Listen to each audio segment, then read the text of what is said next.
You turn on the news all the time, and you hear about accidents here and somebody losing their lives, but when it hit next door like it does now, it's really a shocker. Some passengers finally arriving in Florida after a very long day. Their Amtrak train slams into a parked freight train in South Carolina. The safety concerns top of mind tonight as we bring you team coverage.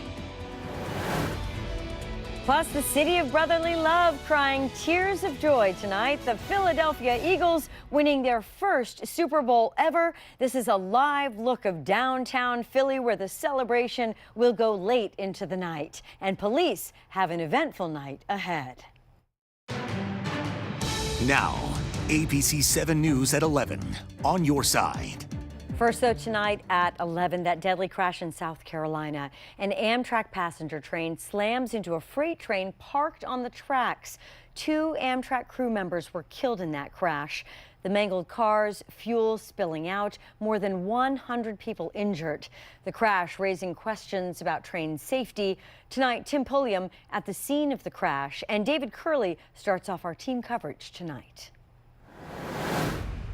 At least 6 people remain in the hospital after this deadly Amtrak train crash. This is what we know so far. The 2 people dead are Amtrak employees. One is the conductor, the other the train's engineer. In all, 116 people were taken to the hospital, majority of them treated and released, including at least 3 children.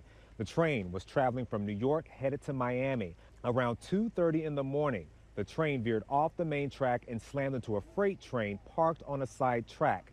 We remember being thrown out of our seats onto the floor with a lot of metal coming down around us. We remember the lights going off, smell of smoke, and just being banged around. The first thought was I wasn't going to make it. This was the end for me. That's the way I felt. Now, the NTSB says the key to this investigation is figuring out why a switch on the railroad diverted the train off the main track. Now, federal agencies are in the early phases of this investigation. They will be collecting evidence from the scene. This seems almost unbelievable that a switch could be set to the wrong spot with an Amtrak train coming. It has happened before, and that's why the Rail Safety Improvement Act calls for positive train control. Amtrak crew members' cell phone records will be reviewed and they will undergo drug and alcohol testing. The survivors were put on buses and taken to their final destination. I'm Tim Pulliam for ABC News, Columbia, South Carolina. CSX, which controls the rail lines, offering condolences tonight. It says it is working with the investigative team, but gave no reason why the switch was set in the wrong position. There have been several other Amtrak train crashes over the past few months. Our Q McCrae continuing our team coverage at the live desk, and he has been tracking that history there. Crew? Yeah, that I have, Kim. By one crucial metric, Amtrak is stronger than ever. In its most recent fiscal year, it posted a record high ridership of almost 32 million passenger trips. But it's been having a rough run of it recently with 3 deadly train accidents in less than 3 months. These scenes out of South Carolina are tragic and eerily similar to this scene in Washington State on December 18th. Amtrak 501, emergency. We are on the ground. Amtrak 501 was traveling from Seattle to Portland on the inaugural run of a faster train service, rounding a curve over Interstate 5 in DuPont, Washington, when it derailed. People are flying. You know, you're like, oh my God, this is real. The train was going double the speed limit, 81 miles per hour. Train cars spilling into the traffic below. In all, more than 70 people were hurt. 3 people on the train were killed. Fast forward to January 31st.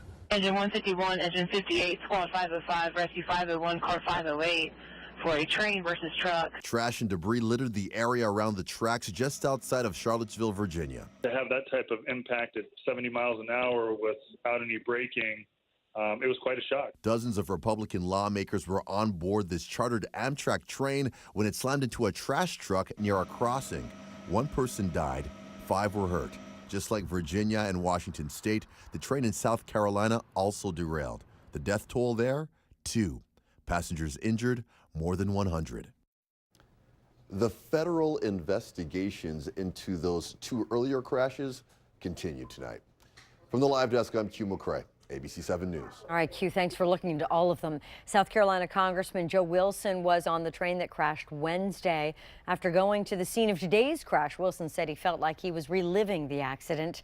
The Republican says he saw similarities in the aftermath. Immediately, passengers came to the rescue of each other and others injured. And I saw that today. I heard of stories where passengers would help another passenger who was much more severely injured. Wilson was one of 3 South Carolina representatives who were on the Amtrak train headed to the retreat in West Virginia. Tonight now, talk about how to prevent these accidents from ever happening again. Democratic Senator Richard Blumenthal of Connecticut says inaction is inexcusable, and he's calling for more rail safety using proven technology like positive train control.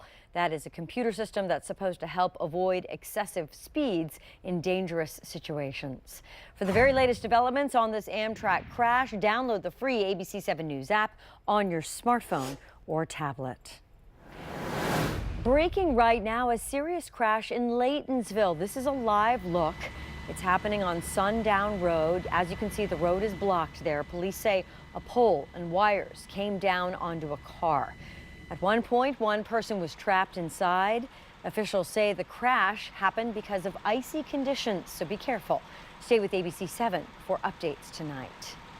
And turning now to our weather, a soggy, dreary, icy day across the DMV. Earlier we saw snow, sleet, freezing rain. All Fauquier County public schools are now delayed 2 hours tomorrow. Meteorologist Brian Vandergraaf in the Stormwatch 7 Weather Center. Brian, how's tomorrow's commute looking? Well, everything is done as far as the precipitation coming down, Kimberly, but as we head through the evening, temperatures will drop below freezing, and anything that's wet and untreated could form a little glaze of ice. Here's our radar picture.